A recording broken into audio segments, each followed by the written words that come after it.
Bonjour à tous. Aujourd'hui, nous allons réviser ensemble l'item numéro 338 du nouveau programme du concours de l'internat de médecine qui s'intitule œdème de Coinck et anaphylaxie. Commençons par la définition de l'anaphylaxie.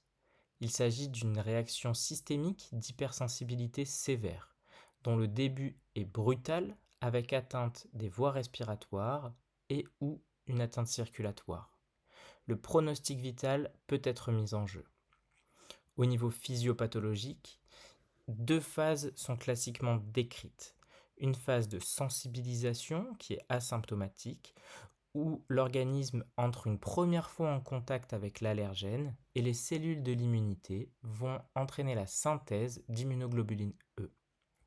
Lors de la réexposition de l'organisme au même allergène, il va y avoir une phase d'anaphylaxie proprement dite, où les mastocytes et les polynucléaires basophiles vont libérer de l'histamine et de la tryptase, entraînant les symptômes que l'on va décrire plus tard.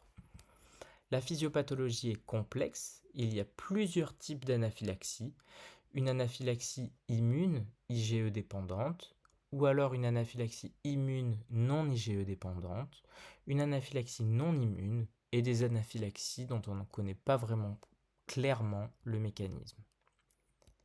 Parmi tous ces mécanismes, il y a de nombreux allergènes, notamment des allergènes alimentaires dont les plus fréquents sont la cacahuète, les noix, les crustacés, les poissons, le lait, les œufs, etc.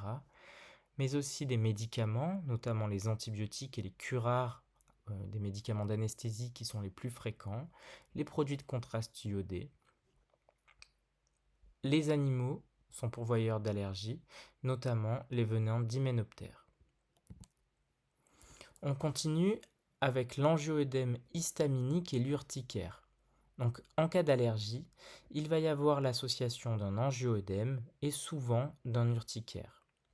Par définition, un angioëdème est un œdème localisé atteignant les tissus sous-cutanés et ou sous-muqueux et étant responsable d'une tuméfaction ferme, douloureuse, non érythémateuse et non prurigineuse.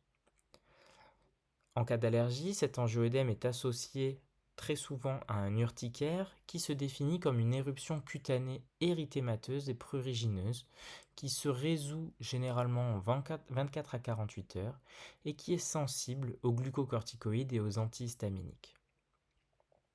On va parler d'œdème de Coinck quand cet angioëdème et cet urticaire vont être responsables d'une atteinte ORL, donc une atteinte des lèvres, de la langue, de la muqueuse oropharyngée, et cet œdème va pouvoir entraîner une asphyxie et donc mettre en jeu le pronostic vital. Cela peut être extrêmement grave. Le diagnostic d'anaphylaxie est clinique. On l'a dit, c'est une survenue brutale en quelques minutes à quelques heures après l'exposition à l'allergène, pouvant atteindre la peau ou les muqueuses avec urticaire, prurite, érythème, œdème, une atteinte respiratoire, dyspnée, des sibilants à l'auscultation, voire un bronchospasme, un stridor, jusqu'à l'hypoxémie, une atteinte circulatoire ou hémodynamique avec une tachycardie et d'autres troubles du rythme, un collapsus avec une hypotension artérielle et un état hypovolémique très sévère pouvant aller jusqu'à l'arrêt cardiaque par désamorçage quasiment de la pompe cardiaque, et une atteinte digestive qui peut être visible avec des douleurs abdominales et des vomissements. À côté de cet angioëdème allergique, il faut faire le diagnostic différentiel avec l'angioëdème bradykinique. Cet angioëdème bradykinique, au niveau de la clinique, est caractérisé par une peau qui est blanche, avec un angioëdème mou, localisé, donc très asymétrique, et transitoire, qui disparaît entre 2 à 5 jours. Contrairement à l'angioëdème allergique, dans l'angioëdème bradykinique, il n'y a pas d'urticaire ni d'autres manifestations anaphylactiques. Les causes sont surtout médicamenteuses avec la prise d'IEC ou d'ARA2, voire même d'AINS. Des formes héréditaires sont décrites et des formes acquises avec des déficits en C1 inhibiteur ou la synthèse d'anticorps anti-C1 inhibiteurs en cas de maladie lymphoproliférative par exemple ou en cas de maladie auto-immune. En ce qui concerne le traitement de cet angioëdème bradykinique, il faut retenir que les antihistaminiques et les glucocorticoïdes sont inefficaces. Donc comment prendre en charge en urgence un angioëdème allergique? En dehors du milieu hospitalier, il faut penser à arrêter immédiatement le contact de l'organisme avec l'allergène. Injecter immédiatement de l'adrénaline en intramusculaire à la dose de 0,5 mg ou 0,01 mg/kg en cas de petit poids inférieur à 50 kg. Cette injection doit être faite à la face latéro-externe de la cuisse, à la mi-hauteur. Et il faudra répéter les injections jusqu'à une obtention de la stabilisation hémodynamique. On l'a dit, il y a une vasoplégie importante. Du coup, il faudra faire un remplissage vasculaire s'il y a une perfusion en place, ou la mettre, cette perfusion, si c'est possible. Et dans tous les cas, mettre le patient en position allongée et relever les jambes. En cas de bronchospasme, proposer des aérosols de bêta-2 mimétiques de courte durée d'action, de type salbutamol, une oxygénothérapie. Pensez à alerter le plus rapidement possible les secours, appel du SAMU, la réanimation la plus proche. Scoper le patient dès que possible avec un électrocardiographe, l'ASPO2 et la pression artérielle. Il faut retenir que les antihistaminiques peuvent être efficaces uniquement sur les signes cutanéo-muqueux, donc ne constituent pas du tout le traitement de l'urgence. De même que la corticothérapie qui sert uniquement à prévenir les réactions biphasiques, c'est-à-dire les récidives à 2 jusqu'à 12 heures, et donc ne sont pas le traitement de l'urgence, mais qui peuvent être utiles.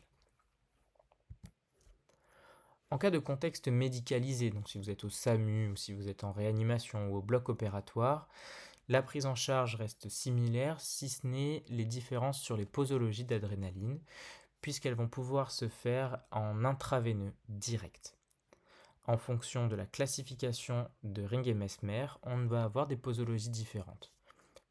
Pour une atteinte allergique de stade 1, où il n'y a que des signes cutanéo-muqueux, aucune injection d'adrénaline.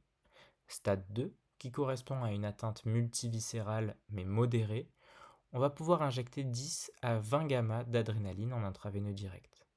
Pour une atteinte de stade 3, c'est-à-dire une atteinte multiviscérale sévère menaçant la vie du patient, dans ce cas-là, la posologie d'adrénaline, c'est de 100 à 200 gamma en bolus répété, et on peut introduire un relais au pouce-seringue électrique à la dose de 0,1 gamma kilo minute.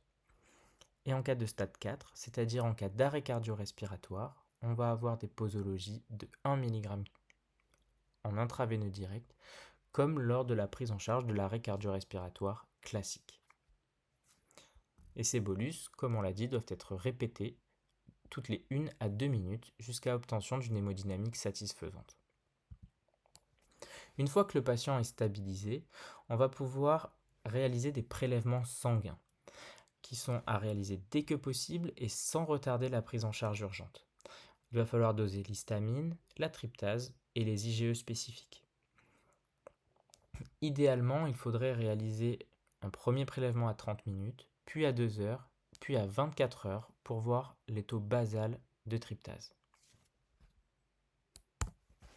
D'autres mesures sont à prendre, notamment prévenir les récidives à distance, donc informer et éduquer le patient sur les allergènes dont il n'a pas le droit de prendre, prescrire un stylo auto-injecteur d'adrénaline pour le patient et lui expliquer son fonctionnement et les symptômes qui doivent alerter, proposer une consultation avec un allergologue, et ce dernier pourra proposer une désensibilisation en fonction de l'allergène. Il faudra également penser à la déclaration à la pharmacovigilance. En conclusion, la réaction anaphylactique est une réaction brutale, grave, potentiellement mortelle. Il y a des signes qui sont non spécifiques, des signes cutanéo-muqueux, cardio-circulatoires, respiratoires et digestifs.